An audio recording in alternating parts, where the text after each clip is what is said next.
Nú hérna gömul lestarstöð sem var notuð þegar það var framleiddir svona sérstakir múrsteinar úr sandinum sem hérna á heiðinni fyrir aftan.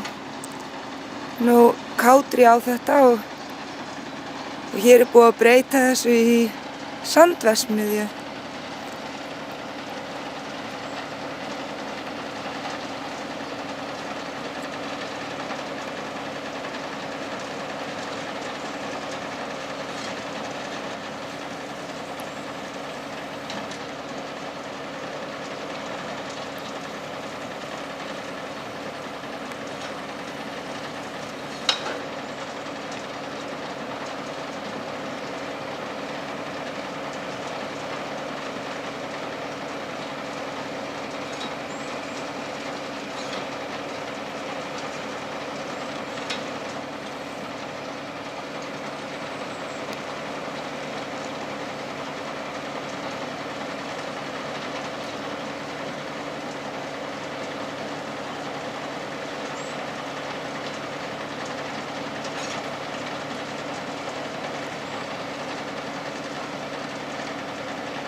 Og svo hann geymdur hérna og notaður til uppfyllingar